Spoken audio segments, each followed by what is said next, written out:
What's up, you guys? In today's video, we got the first ride and review of 510's all new Freerider flat pedal mountain bike shoe. Now this is the Freerider Pro Mid VCS.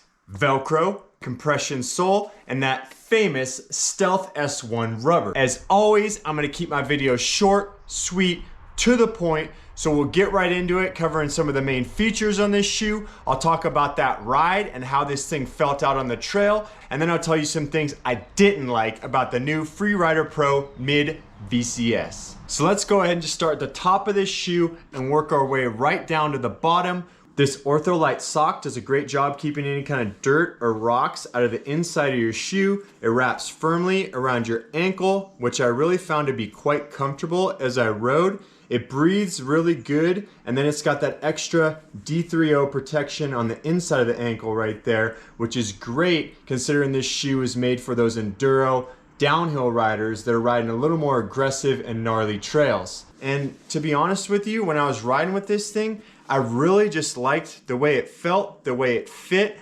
I was a little bit worried that it was gonna be too hot, but it actually breathed pretty well, and I was happy with the way that worked out for me. Now, the next thing anybody would notice when they're looking at this shoe is the Velcro straps. And I've really come to like these Velcro straps. When I put my shoe on, it makes it easy just to slap that thing on right out of the truck, get out on the trail and get moving. And if you do happen to wrench one of these down too tight or leave one a little bit too loose, it's easy on trail side to stop real quick, readjust those as necessary, and get back moving. The all synthetic upper, I was actually surprised how well this breathed. You can see the holes right there in the front, as well as the holes underneath the straps right there. Forgot to clean that part of the shoe, but it actually breathes pretty good all along the top of your foot right there. So quite a bit of airflow gets through. This reinforced toe box, as well as the reinforced heel right back here, gives you that extra bit of protection you need for any of those kind of strikes you might come into along the trail.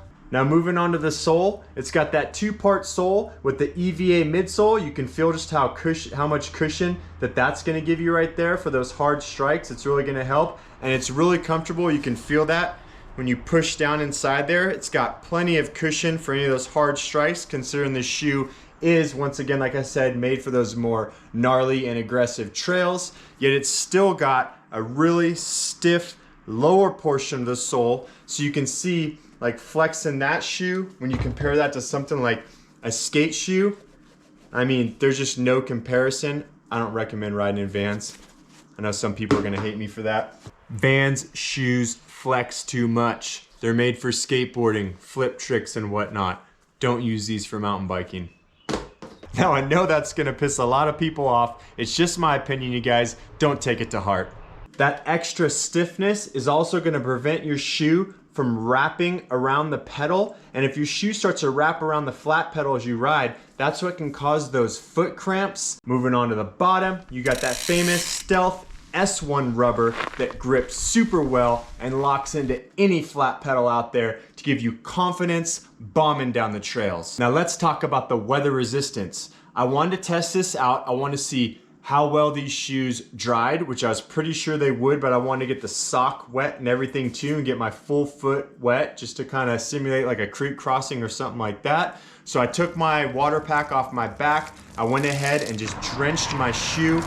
I climbed up a really short trail. It was only about maybe like a half mile up and back down to the truck, and my foot was already dry. Now I will say there is this little spot right here that for breathability where the water did get in, and my toe was just a little bit wet right there when I only took that half mile up ride and then half mile back down. But as I continued to ride throughout the day, my foot dried out completely. I was really happy with that. Another thing that's cool about this all synthetic water resistant material is it makes it super easy to clean your shoes off. You can basically just toss them down next to your mountain bike when you're done riding. Use your same exact mountain bike brush, scrub those things off, hit them with a towel, and you're ready to go.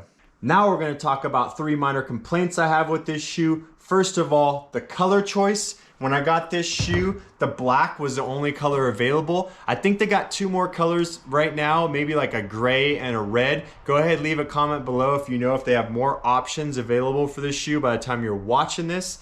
Second of all, I do love that synthetic material. It does make it really easy to wash the shoe off. It doesn't make them really good for weather. However, I have to wonder if you live in a very hot climate, how quickly your foot would heat up. They definitely don't breathe as well as an all mesh shoe would. So that could be a complaint for riding in hotter weather. You may want to look at a different type of shoe.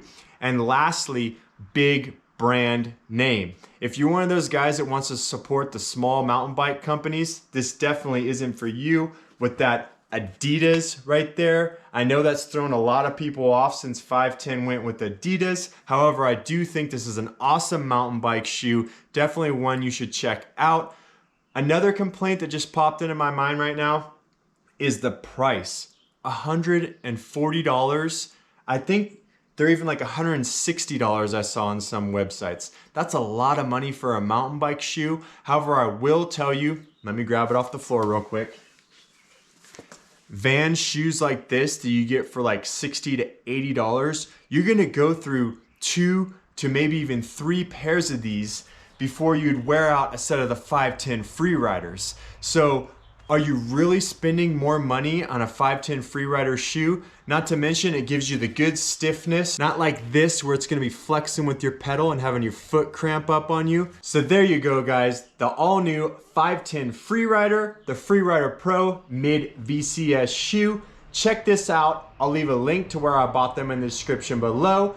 Please like, subscribe, share this with any friends that are looking for the best flat pedal mountain bike shoe out there, and leave a comment below. What do you think of this new shoe?